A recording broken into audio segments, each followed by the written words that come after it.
Hey everyone, welcome back to the channel. I'm actually here to there's a lot happening in the world right now and a lot of uncertainties, and there's so many people that are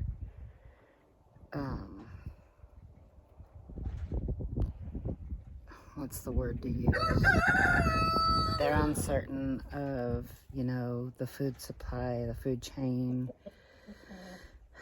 Are we going to have shortages? And there's a lot of what ifs and a lot of, worry that people have. And it was interesting because I was on one of my groups on Facebook that I really enjoy, and somebody had said, we were talking about composting, and somebody was intrigued that I use my chickens to help compost and turn the ordinary stuff into extraordinary stuff. And a woman had responded saying, well, I don't have very much space. I live in an apartment. Or, I've seen multiple, I don't want to say excuses, but reasons behind why they feel they can't do. And honestly, it is so easy if people just understood what's possible. So, I think that I've shown in my other videos, we receive packages in the mail all the time. They're in cardboard boxes. Cardboards are made from trees. And one of the things that I'm trying to get people to understand, yes, hello, Rooster Cogburn, is that, so many people buy fertilizers, and you don't need fertilizers. Fertilizers are to feed the plant, and we don't feed plants around here. I feed the soil here, and I take things that came from nature and turn them back into soil and nature again. And so it's super easy to do. I don't have grass, and I use grass clippings because it is an excellent source of carbon and nitrogen in the composting process. And where do I get that? Well, our neighbor has a gardener that is here during from March to November every single year, and we put out empty barrels for him to fill up with the grass clippings, and we turn it into amazing soil, which I'll show you momentarily. My husband bought multiple bales of straw.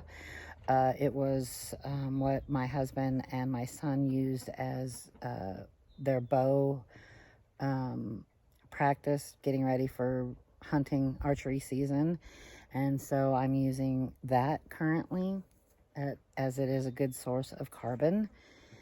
And like I said, cardboard is a big, huge one. I run it through my office shredder that can cut through pretty good thicknesses. So like there's everybody has kitchen scraps, right? When you're cutting your vegetables up, and paper towels when you wipe your hands. Well, as long as they don't have like oil and grease on them, guess what? They go into my compost pile and they become part of the earth again. So that which comes from earth goes back into earth. And so it's super easy to do. Super easy. I literally layer. I have a friend that has horses. I don't have horses. She drops her horse poop off to me. I then take it. I'm going to turn around and show you. See, there's a partial pile here that I took from, and then there's that pile there. My chickens are out doing what they do. But so this pile right here, right there, Oh, here comes a dust devil. So anyway, this pile right here, it doesn't look like it, but it used to be layers of horse manure, straw, horse manure, straw. I've added some greens in there from the kitchen, or coffee grounds from the kitchen, coffee filters from the kitchen. You don't have to go buy bags of soil. Like, so many people are like, it's so expensive to start a garden. Well, no, it's not. If you do it right, it's virtually free. You're paying to pump your water out of your own well, or pay your water sewer bill with the city that you live in. So it's truly not that expensive to do. You could literally do it off of cardboard, grass clippings from the local gardener, and your kitchen scraps. You don't have to have the horse manure. It's just an added bonus if you do know somebody that has it. And you don't have to have a large area to do it in. You could literally do it in a Rubbermaid bin if you wanted to. You know, you're not going to get as much, obviously, but it's something, right? So there's a bazillion, including this one, there's a bazillion YouTube videos out on how to compost. And I compost hot compost as well as vermicompost with worms. And you know, on to the next thing that I was going to talk about here is, you know, think outside the box. You don't have to go buy lumber and build raised beds, although, you know, that's great if you can.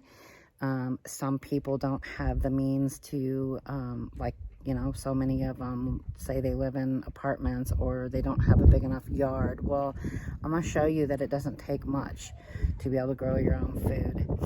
And it's super important for you to start doing so.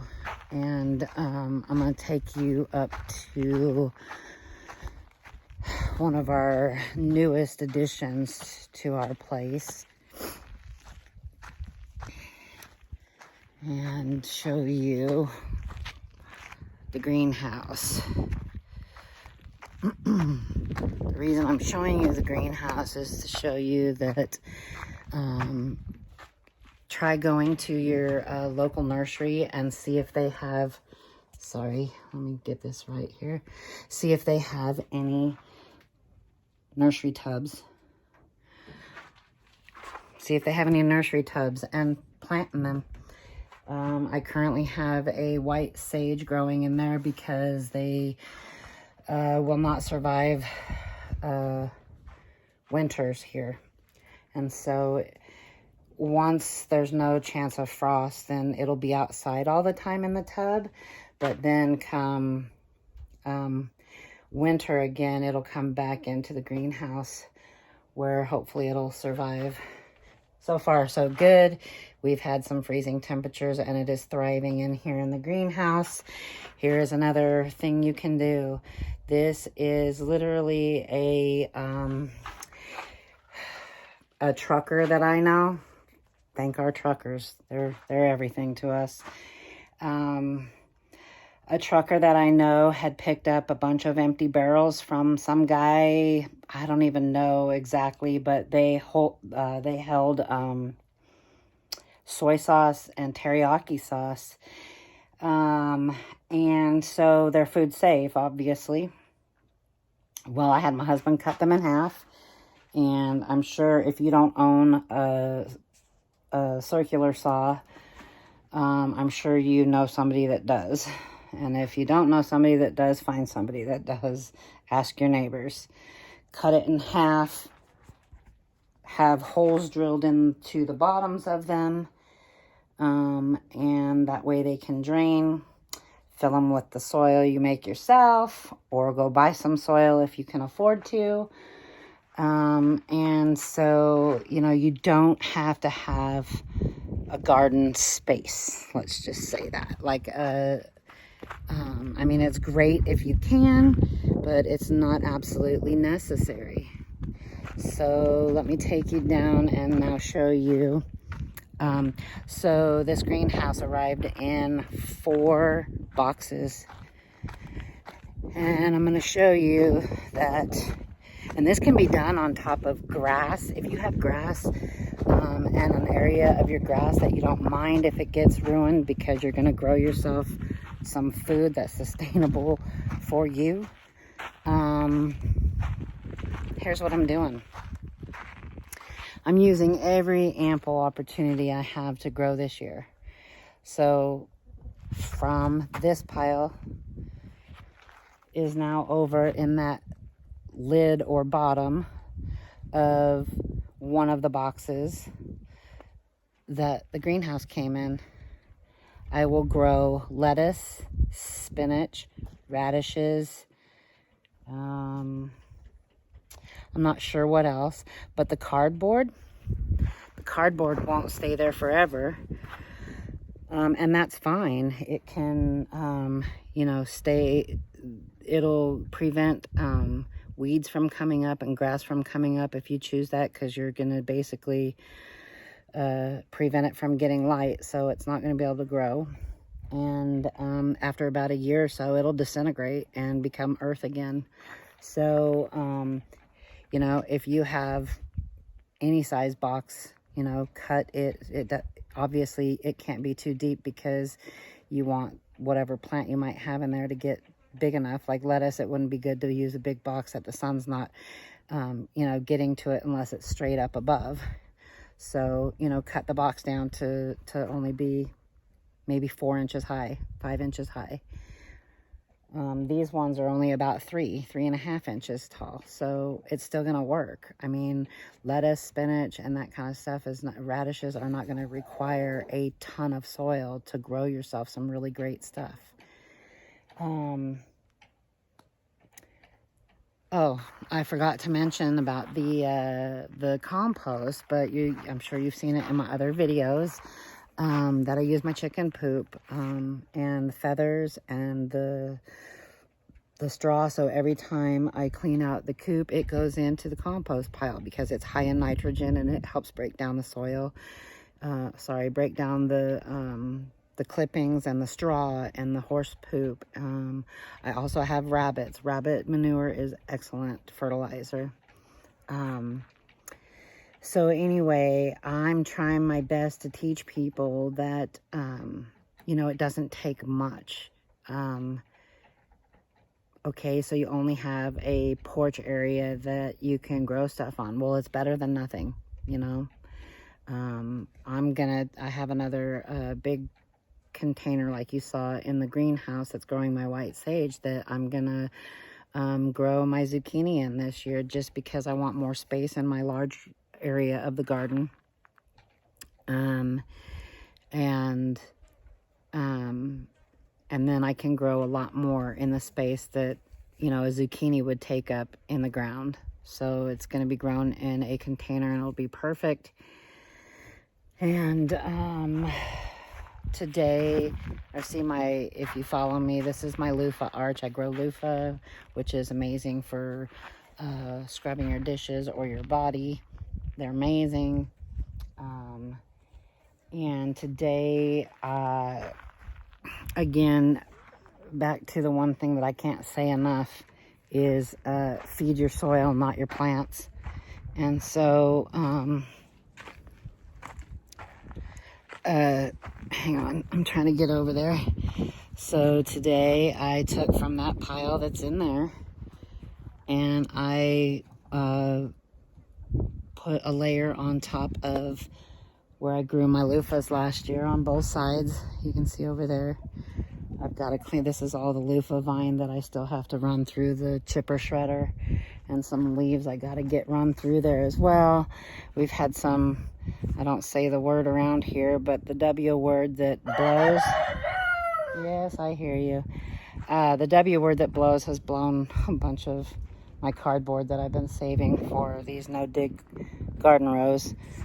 So sorry, I didn't tell you. So this whole entire row you see right here, it is all compost that I've made myself. It is laying on a bed of cardboard so that I could ensure that this backyard was filled at one point with sagebrush and tumbleweed, and I didn't want it to come up through, so I went ahead and started the no-dig garden, which will host all of my broccoli, cauliflower. As you can see, I still have more cardboard to deal with back here. Anyway, so my broccoli, cauliflower, Brussels sprouts, some peppers, all sorts of stuff will go in this bed. And then I'll continue to do more down here. I might heap these ones up a little bit taller than I did the first one, simply because I'd like to maybe grow some beets in those ones. And I mean, this is, I don't know if you can see this, but this is pretty deep to where I could even grow carrots in it. So I'm pretty excited for this year. And again, you don't have to have raised beds everywhere, and the cost of lumber and buying your own soil. Obviously, it might be a little bit late to start this year, but definitely something to think about for next year. And I hear you. They're just like kids. They have to interrupt you when you're on the phone. I don't know if you can see through here, but let me see if I can just lift it. No, I'm not going to try to lift it right now. But this is my strawberry bed, and they are coming up like crazy right now. They're super happy. And today I planted, this bed hosted, you're not going to believe this, but for my zone, you're not supposed to plant tomatoes and such until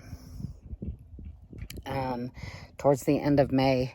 And I literally had tomato plants that I babied like crazy, planted in here already. And in about 3 or 4 more days a year ago, I had tomatoes on my plants.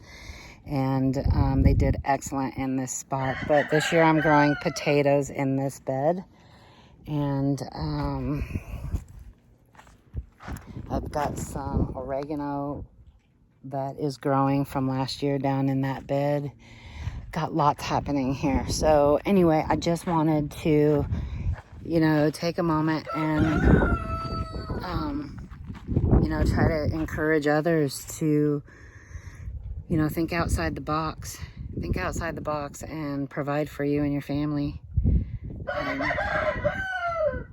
There's nothing better than fresh and homegrown food.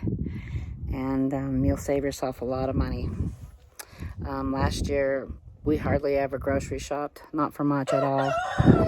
So, anyway, I hope y'all have a great day. If you aren't subscribed already, I would love it if you would subscribe. It would sure help me and my channel out. And click the like button and share with your friends. And I hope you guys all have a great day.